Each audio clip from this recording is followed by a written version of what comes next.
네, 오늘 말씀은 이제 마가복음 3장 1절부터 19절까지 함께 보시겠습니다. 마가복음 3장 1절부터 19절 말씀입니다.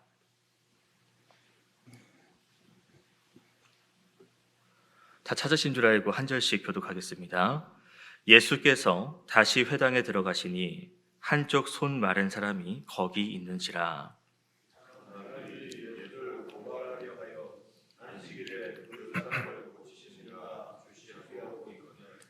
예수께서 손 마른 사람에게 이르시되 한 가운데에 일어서라 하시고 그들에게 이르시되 안식일에 선을 행하는 것과 악을 행하는 것, 생명을 구한 것과 죽이는 것 어느 것이 옳으냐 하시니 그들이 잠잠하거늘 그들의 마음이 완악함을 탄식하사 노하심으로 그들을 둘러보시고 그 사람에게 이르시되 내 손을 내밀라 하시니 내밀매 그 손이 회복되었더라. 바리새인이 나가서 곧 헤롯 왕과 함께 어떻게 하여 예수를 죽일까 의논하니라. 예수께서 제자들과 함께 바다로 물러가시니 갈릴리에서 큰 무리가 따르며 유대와 예루살렘과 이두메와 요단강 건너편과 또 두로와 시돈 근처에서 많은 무리가 그가 하신 큰 일을 듣고 나아온지라. 예수께서 무리가 에워싸 미는 것을 피하기 위하여 작은 배를 대기하도록 제자들에게 명하셨으니 이는 많은 사람을 고치셨으므로 병으로 고생하는 자들이 몰려왔음이더라. 더러운 귀신들도 어느 때든지 예수를 보면 그 앞에 엎드려 부르짖어 이르되 당신은 하나님의 아들이니이다 하니 예수께서 자기를 나타내지 않고 말씀이 경고하시니라. 또 산에 오르사 자기가 원하는 자들을 부르시니 나아온지라. 함께 하게 하시고 또 보내사 전도도 하며 귀신을 내쫓는 권능도 가지게 하려 하심이로라. 이 둘둘 세우셨으니 시몬에게는 베드로라는 이름을 더하셨고 또 세베대의 아들 야고보와 야고보의 형제 요한이니 이 둘에게는 보아너게 곧 우레의 아들이란 이름을 더하셨으며 또 안드레와 빌립과 바돌로메와 마테와 도마와 알페오의 아들 야고보와 및 다데오와 가나나인 시몬이며 함께 읽겠습니다. 또 가룟 유다니 이는 예수를 판 자더라. 아멘. 네, 이제 1절에 보면 이제 주님께서 다시 회당에 들어가신다라고 표현하고 그곳에는 손이 오그라든 사람이 있다, 손이 마른 사람이 있다라고 기록하고 있습니다. 이 사람이 일단은 누가 고의적으로 두었든지 아니면 원래 있었는지는 알 수는 없지만 2절에서 이제 그 예수님께서 그 사람을 고치시는지에 대해서 주시한다라는 표현을 봤을 때 아무래도 이 앞장에서 우리가 살펴봤던 이 안식일 논쟁을 펼쳤던 그 바리새인들이 이 예수님을 또 어떻게든 모함하려고 이렇게 어떤 공작을 펼치지 않았을까라는 생각을 떠올리게 합니다. 주시한다는 앞부분에서 그 사람을 고치시는가? 어떤 날에 안식일에라고 되어 있죠. 그러니까 이미 이 바리새인들에게 예수님은 안식일을 범한 사람입니다. 물론 그의 제자들이 이제 미라를 이렇게 긁으면서 그거에 대해서 제자들이 한 거니까 예수님을 바로 고발할 수는 없지만 지금 이 상황에서 안식일에 예수님이 손 마른 자를 고친다. 그러면 그들이 생각하는 안식의 규정을 어기는 부분이거든요. 그러니까 병 고치는 것이 문제가 되기 때문에 일하는 것이기 때문에 고발을 할 수 있게 됩니다. 이 마태복음 12장에도 보면 이제 안식일에 손 마른 자를 고치는 것이 옳냐가 아니라 바리새인들이 예수님께 안식일에 병 고치는 것이 옳으니까라고 질문합니다. 그러니까 이 손 마른 자를 신경 쓰는 게 아니라 병 고치는 자체가 안식일에서는 해서는 안 된다라고 미리 이제 그들은 생각하고 있다는 것이죠. 그래서 그렇다고 이 예수님께서 이 환자를 안 고친다.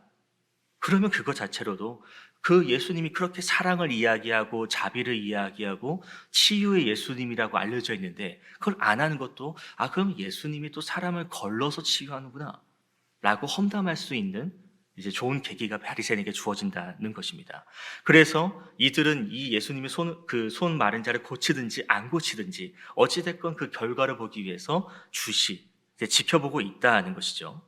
그래서 3절에 예수님은 손 마른 자에게 말씀하십니다. 가운데로 나아오라. 한가운데에 일어서라 하시고, 그리고 그들에게 질문하십니다. 바리새인들에게 안식일에 선을 행하는 것과 악을 행하는 것, 생명을 구하는 것과 생명을 죽이는 것, 어느 것이 옳으냐? 우리는 당연히 이 질문에 너무나도 확실하게 답을 할 수 있습니다. 선을 행하는 것이 옳고 생명을 살리는 것이 옳습니다.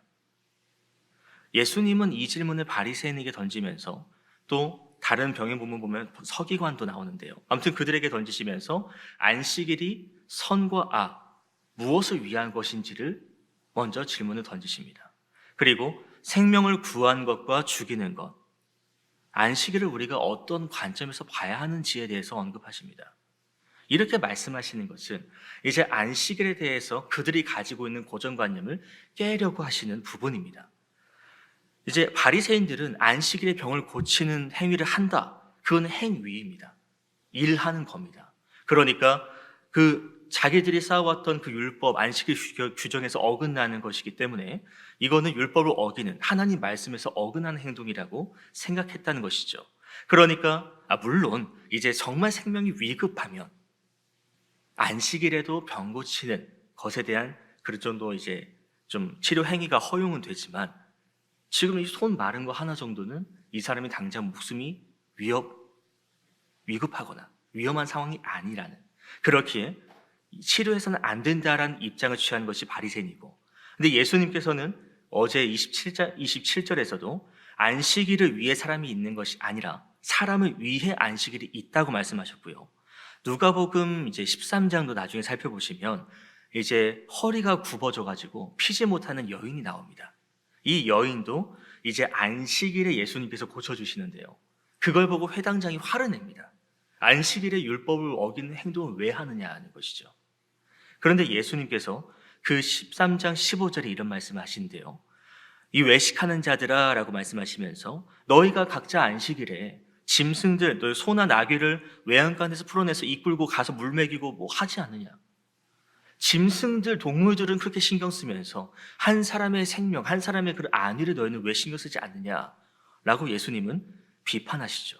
그래서 그들이 그 예수님의 행동에 반대되는 자들은 부끄러워한다라고 성경은 이야기합니다. 그런 맥락을 보면서 오늘 본문도 보면 바리새인들은 너무나도 당연한 질문에 답을 못하고 있어요. 왜? 너무 뻔하니까. 그런데 이것을 내가 동의해버리면 내가 그동안 쌓아왔던 그런 가치관, 자기 주장, 자기 주관들이 무너지게 됩니다. 그러니까 맞는 말인데 내 입으로는 말할 수가 없다는 거죠. 자존심 상하니까.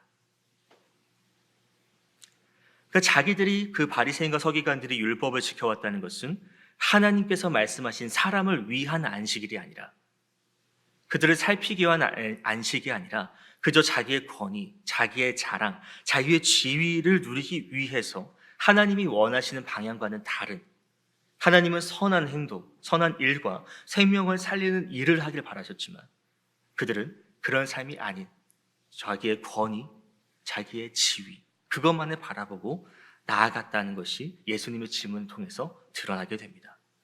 그리고 5절에서 예수님은 그들의 이제 그 마음을 완악함을 아시고요, 탄식하며 노하십니다. 그들의 마음이 죄로 어두워져 있고요, 하나님의 뜻을 제대로 깨닫지 못하고 있고요, 율법이라고 읽고 알고 이게 많이 이렇게 외웠을 텐데도 정작 그 안에 담겨진 하나님의 뜻을 제대로 살피지 못하니까 예수님은 분노하시면서 노하시면서 안타까워하십니다. 결국 예수님은 손 마른 자를 고치십니다. 이 예수님은 이 안식일의 법을 어기고 지키고 그거에 있는 게 아니라 이 사람을 살리는, 생명을 살리는 일에 예수님은 집중하고 계십니다. 안식일의 참된 정신이 어떤 율법을 지키고 내가 어떤 행위로 바로 서고 그것보다도 이제 사람을 살리는 것, 사람이 안식을 얻는 것이 더 중요하다. 예수님은 몸소 보여주십니다. 그런데도 바리새인들은 자기의 고집인지 아니면 눈이 가려져서인지 그런 예수님의 가르침에도 예수님의 본을 보이심에도 그들은 깨닫지 못합니다. 오히려 이제 헤롯 땅과 함께 예수님을 죽일 계획을 세우죠. 헤롯 땅은 이제 잘 아시겠지만 이제 헤롯 그 왕조, 그 로마를 지지하는 유대인들이 모인 당입니다. 그러니까 따지고 보면 이 바리새인, 율법과 전통을 고수하는 바리새인과는 이제 반대되는 입장입니다. 그런데 이들이 한 팀을 이뤘다는 것은 그만큼 예수님을 얼마나 싫어하는, 예수님을 얼마나 부정하는지가 보여진다는 것이고, 이를 통해서 이제 세상은 예수님을 받아들이는 사람들과 예수님을 받아들이지 못하는 사람들로 나눠지는 것을 볼 수 있습니다. 바리새인이나 헤롯 땅도 하나님 나라를 살피지 못합니다. 이들은 안식일에 대한 예수님의 그 뜻, 안식일의 주인이신 예수님의 말씀에도 깨닫지 못하고 헤아리지 못하고 악을 선택하고 이제 예수님을 죽이려는, 인자를 죽이려는 계획을 세웠다 하는 것이죠. 이제 7절에서 예수님은 이제 이 논쟁이 끝나고 바닷가, 갈릴리 이제 호수 바닷가로 가시는데요. 이 6절의 내용을 보고 이렇게 7절을 보면 예수님이 혹시 이 죽일 계획을 듣고 자리를 피하신 걸까라고 생각할 수도 있겠지만 주님은 이제 그런 두려움, 사람에 대한 두려움 때문에 피한 것이 아니라 이제 13절부터 이제 이어지는 이제 제자들을 세우려는 그런 사역을 또 새로 시작하기 위해서 장소를 옮기신 것이죠.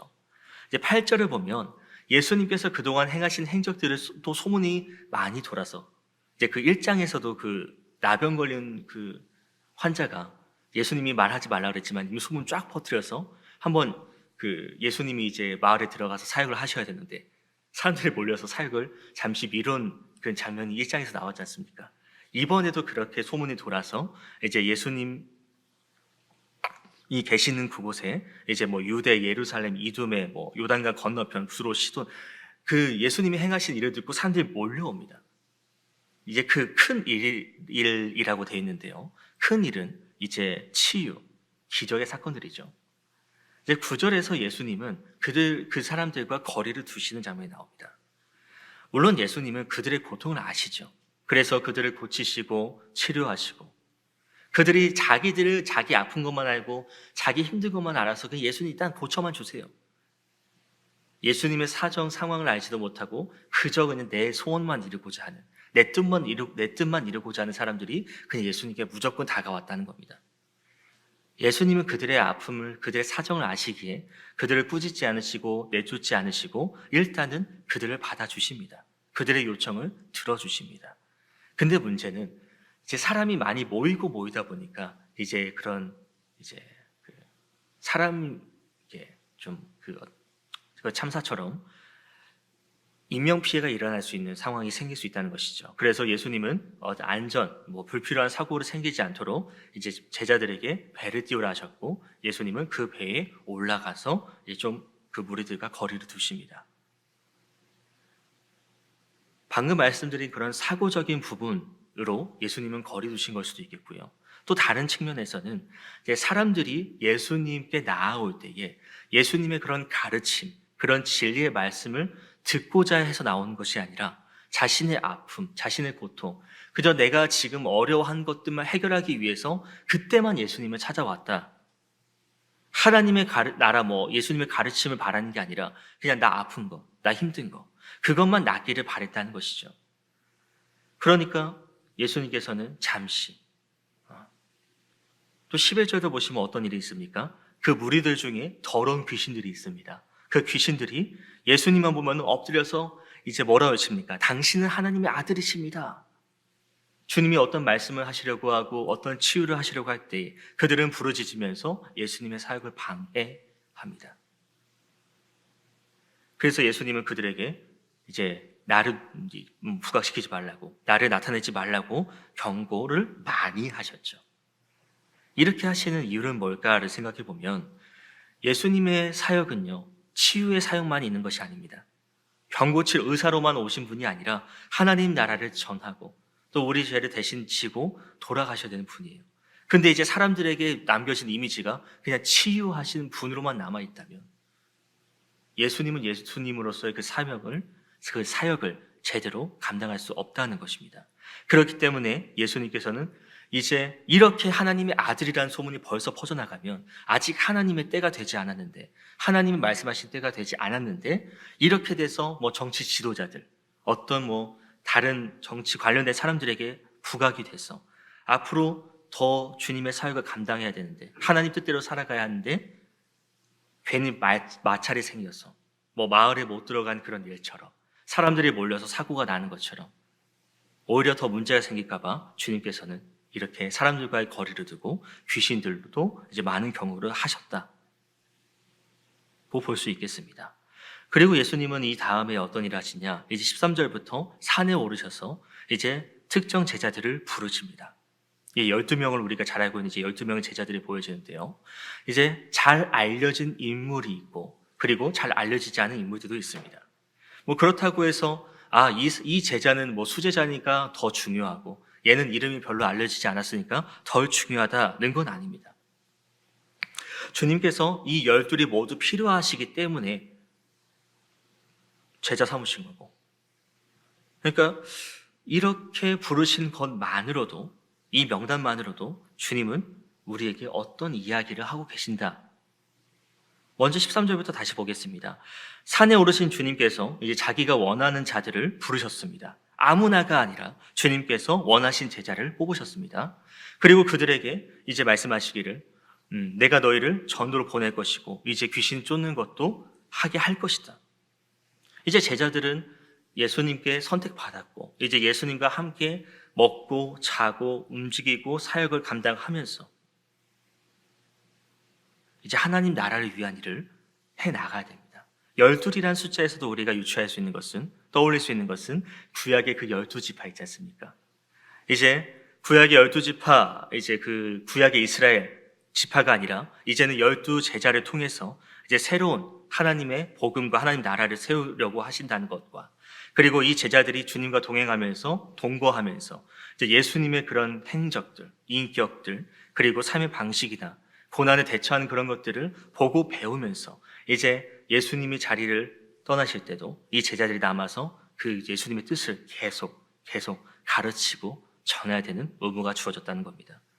그 제자들은 귀신 쫓는 권능까지도 받으면서 이제 사람들에 나아가 전도하고 귀신 쫓아내면서 그리스도께서, 주님께서 말씀하신 그 이제 하나님 나라를 선포하고 이제 사람들이 그 복음을 믿을 수 있도록 이제 움직여야 한다는 것이죠. 그 16절에서 그 제자들의 이름이 이제 부각됩니다. 뭐 이제 베드로, 야고보, 요한 쭉쭉 넘어가서 가룟 유다까지 나옵니다.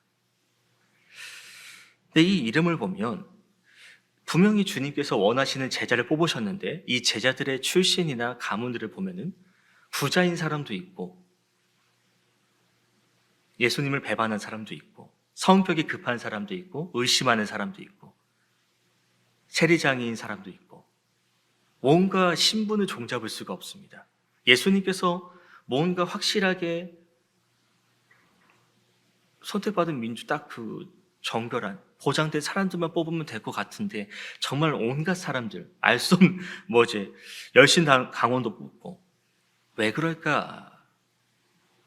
다양성을 말씀하십니다. 다양성. 하나님 나라는요, 어떤 한 민족만 들어가는 나라도 아니고, 한 민족만 세울 수 있는 나라도 아니고, 모든 민족들, 모든 사람들이 함께 모여서 세우는 나라. 그래서 교회도 그렇지 않습니까? 다 똑같은 사람이 있는 게 아니라 이런 사람도 있고 저런 사람도 있고, 이런 은사도 있고 저런 은사도 있고, 그런 사람들이 모여서 각자 다른 역할들을 감당하면서 이제 한 몸을 이루는 것이 교회입니다. 그렇게 오늘도 이 제자들을 부르시는 부분을 보면서 주님은 우리를 이 자리에 부르셨고 제자라고 말씀하시고, 그 제자라고 말씀하시면서 우리에게 많은 은혜를 베풀어 주셨다. 그러면 그 부름 가운데에 우리는 어떻게 반응을 해야 될까라는 것입니다. 예수님의 부름을 받은 12제자가 있고요, 예수님의 부름을 받지 않은 그냥 한 무리들도 있습니다. 이 두 가지 갈림길이 우리에게도 주어집니다. 그 차이를 생각해 보면 제자들은 예수님의 부르심에, 예수님의 그 생각에, 예수님의 그 뜻에 동조했습니다. 자기가 가지고 있는 직업, 직장, 안정된 그런 것들 떠나서 주님의 그 가르침에 그들은 순종하며 나아갔습니다. 근데 반대로 이 무리들은 그런 가르침보다도 그저 내 안위, 내 풍요, 내 아픔, 그거 내 자신에만 계속 얽매여 있다 보니까 주님의 부르심에 나아가지 못했다는 것이죠. 우리도 이 두 가지 가운데 남아 있습니다. 예수님의 부르심을 듣고 따르는 자, 예수님의 말씀을 듣고도 부인하고 그를 죽이려 한 자. 우리는 어떤 길을 걸어가고 있습니까? 주님은 지금도 우리에게 이런 말씀 주시면서 이제 주님의 뜻대로 하나님 나라를 세우기를 바라십니다.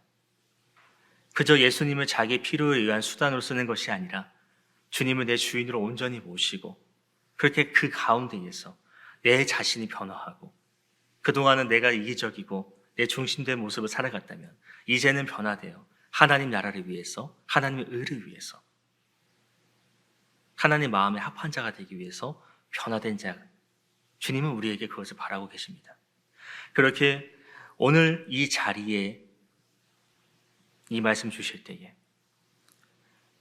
주님이 우리를 부르시고 사명을 맡기실 때에 그 사명을 감당하기 위해서 나는 어떤 마음으로 나아가는지를 생각해 봤으면 좋겠습니다.